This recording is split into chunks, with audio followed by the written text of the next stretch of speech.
Hello, good morning guys. Nakakatuwa dahil nakita ko yung email sa atin ng YouTube na pwede na tayo mag-apply para sa monetization. So ngayon, papakita ko sa inyo ang step by step paano mag-apply sa monetization. So, paano pa, hindi natin ito patatagalin pa. Let's go!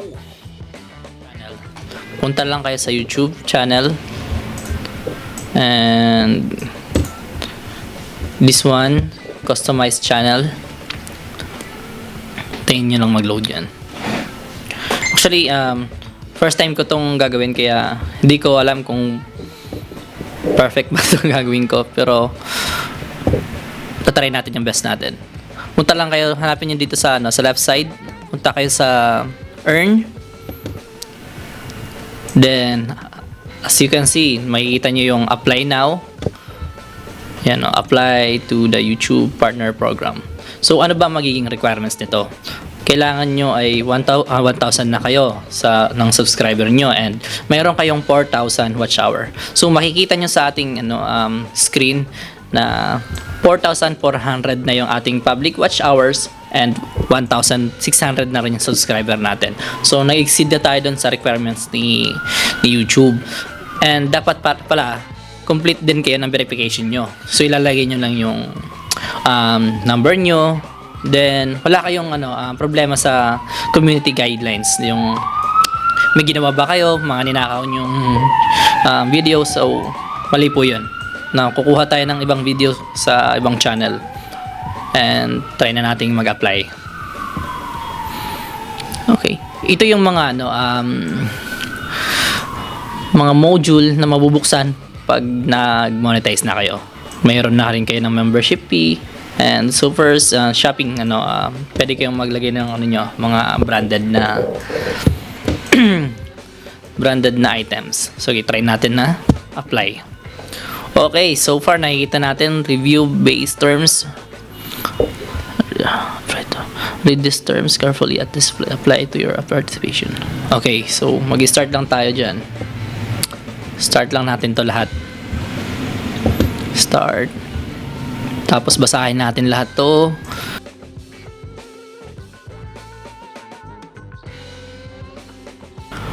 I-accept lang natin yan based on terms. So, okay. Alright.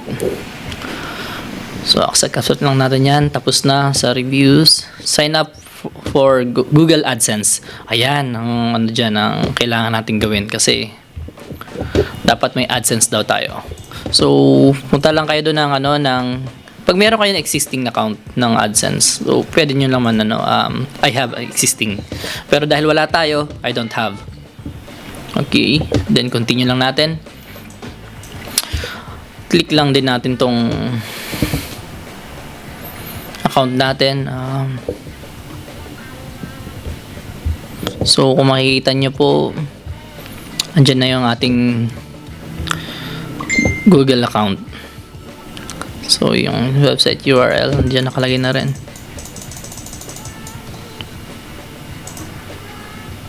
Okay, yes lang natin yan kung sakali. Select your country. Lagay natin yung Philippines. Diyan. Okay, then yes, I have read na accept and agreement. Create an account na natin yan. Tingnan na natin verify natin, baka kasi may mali tayo. Correct me if I'm wrong comment na lang kayo sa sa video natin pag nakita nyo may mali.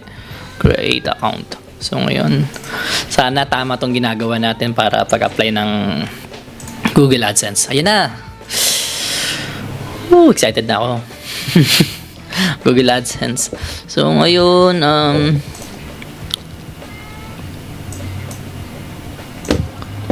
makikita natin create profile ads. So ilalagay na natin dito yung account type natin. I think pindutin natin yung individual. Then after that, fill up na kayo ng yung name and address. Type natin dyan. Then subdivision nyo at saka kung saan kayo nakatira.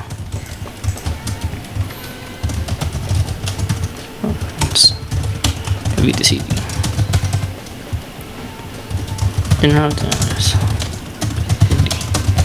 Okay, after that, huwag nyo kalimutan ilagay yung postcode nyo. Then yung province.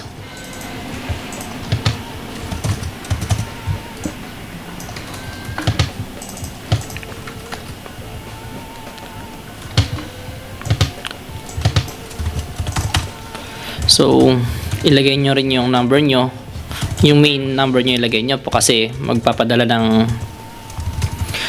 ng code para sa unang niyang sahod. 963 plus 963 945177671. Okay. Then, verify nyo lang ulit yung mga fill up nyo. Make sure na wala kayong mali. And click submit.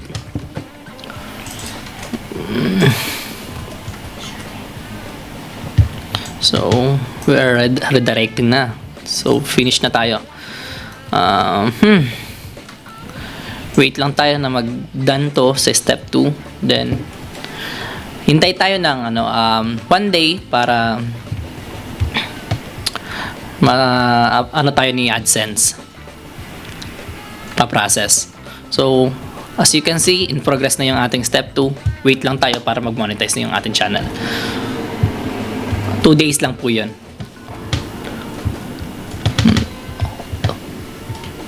So, ipapakita ko sa inyo sa next video natin na tapos na tayo. Na review na ni YouTube at okay na yung ating YouTube.